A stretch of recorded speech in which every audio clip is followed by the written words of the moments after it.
E ainda sobre a Assembleia Geral da CNBB, a gente segue ainda em Aparecida, agora com a Camila Moraes, que está acompanhando toda a movimentação direto do Hotel Rainha do Brasil. Camila, boa tarde mais uma vez. Oi, Rafa, boa tarde de novo para todos aqueles que acompanham o TJ Aparecida. Olha, a gente sabe que o episcopado brasileiro é um dos maiores do mundo. Nós temos aí quase 400 bispos, entre eméritos e os ativos.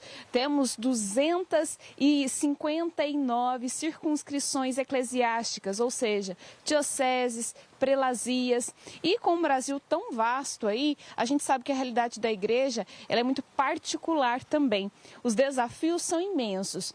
Por isso, hoje, nós vamos exibir o primeiro episódio dos Desafios da Igreja do ano de 2023. Aproveitando que todos os nossos bispos, os nossos pastores estão aqui em Aparecida, nós preparamos um documentário para falar sobre os mártires da caminhada. Quem são esses religiosos que se doaram para o próximo, na defesa dos mais vulneráveis.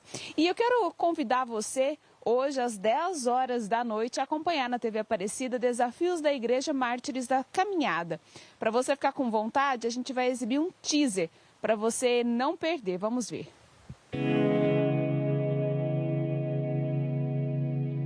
Para mim, a irmã do Dote não morreu, né? Tá aqui. Tá viva ainda. Eu tenho medo, sabe por quê? Porque quem trabalha com a floresta é ameaçado.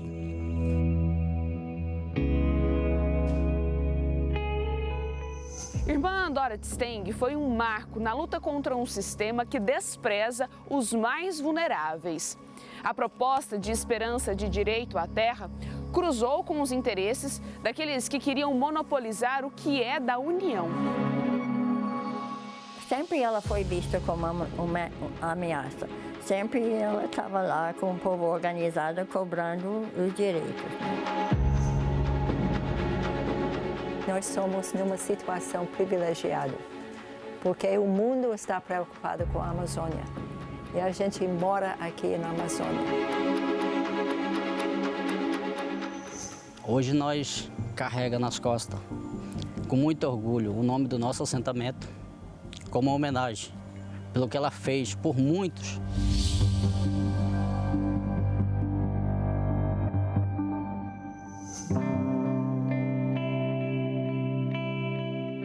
Foi um período intenso de conflitos entre fazendeiros e camponeses. E foi nesse contexto que o missionário comboniano, Padre Ezequiel Ramin, foi assassinado logo depois de uma missão de paz em favor de indígenas e camponeses.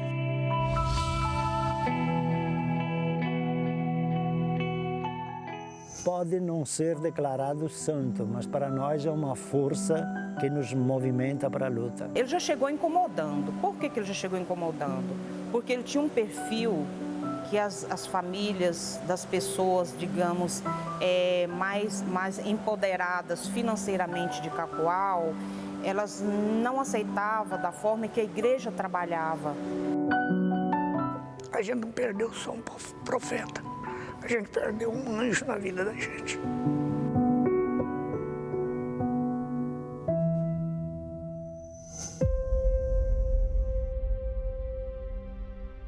Dom Pedro Casaldáliga não morreu como mártir, mas fez a sua caminhada como mártir.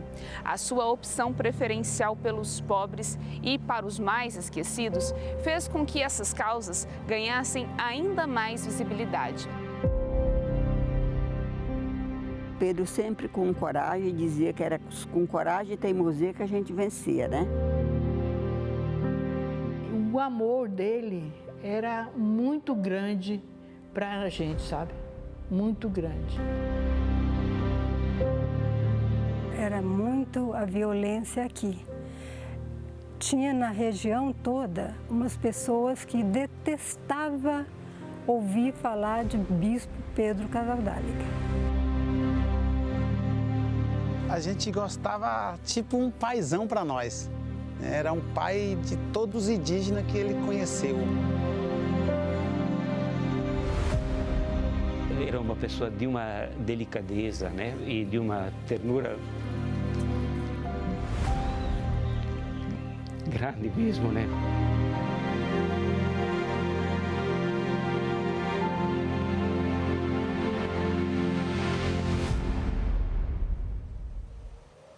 Você viu aí que a gente vai contar um pouco sobre o trabalho de Dom Pedro Casaldáliga, que foi o primeiro bispo da prelazia de São Félix do Araguaia. Quando ele ficou emérito, o sucessor dele foi o nosso arcebispo, hoje arcebispo de Manaus, o nosso cardeal da Amazônia, Dom Leonardo Steiner, e ele está aqui conosco para falar ao vivo também sobre esse trabalho. Dom Leonardo, primeiro, muito obrigada, viu, por nos atender aqui no TJ Aparecida.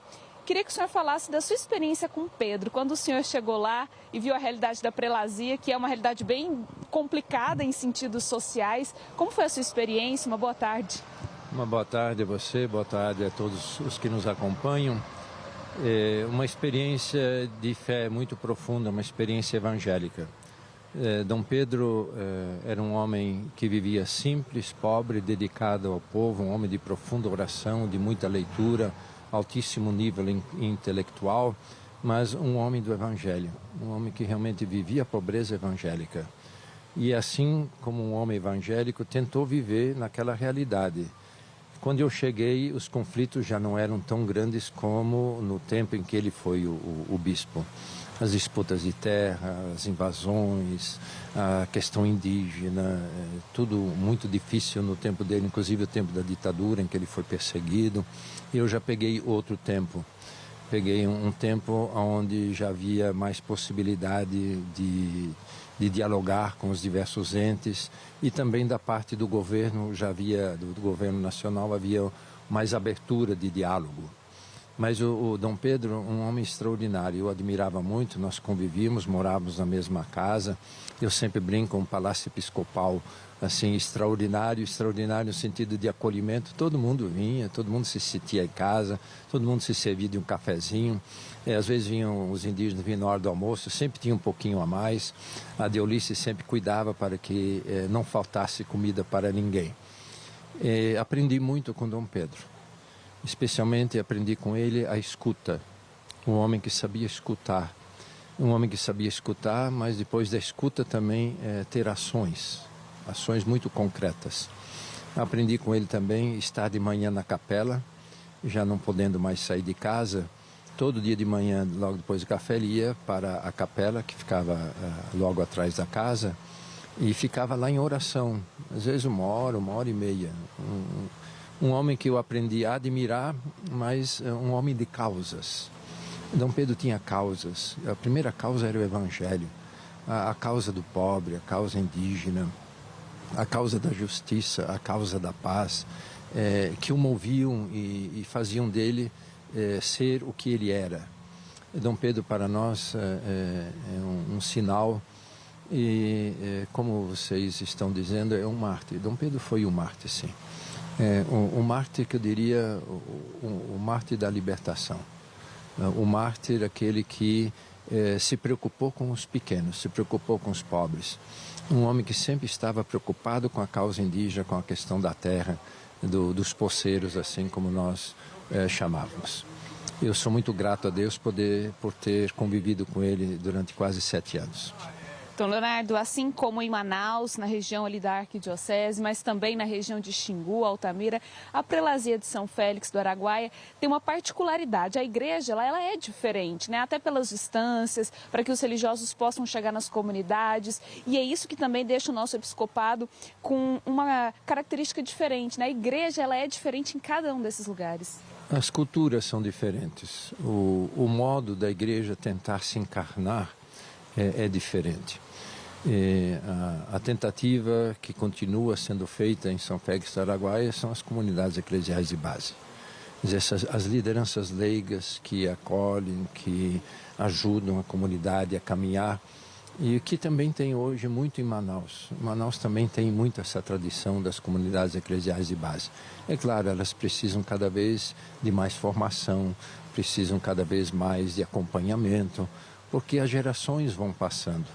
E é importante que as novas gerações sejam introduzidas também nesse modo de igreja, na tentativa de viver o Evangelho e especialmente serem evangelizadores. O grande da prelazia de São Félix é que a comunidade era evangelizadora, o que nós chamamos hoje de comunidades missionárias. O que nós também temos muito em Manaus, graças a Deus. Dom Leonardo, quero agradecer muito a participação e a disponibilidade do senhor de nos atender a TV Aparecida. Muito obrigada, Cardeal da Amazônia. Deus abençoe a você, abençoe todos os nossos telespectadores. Muito obrigada. Então fica o convite para você que quer conhecer mais sobre Pedro Casaldáliga, Dom Leonardo que trouxe essa experiência tão próxima desse convívio. Logo mais 10 horas da noite você acompanha Desafios da Igreja, Mártires da Caminhada. Rafa, volto com você no estúdio.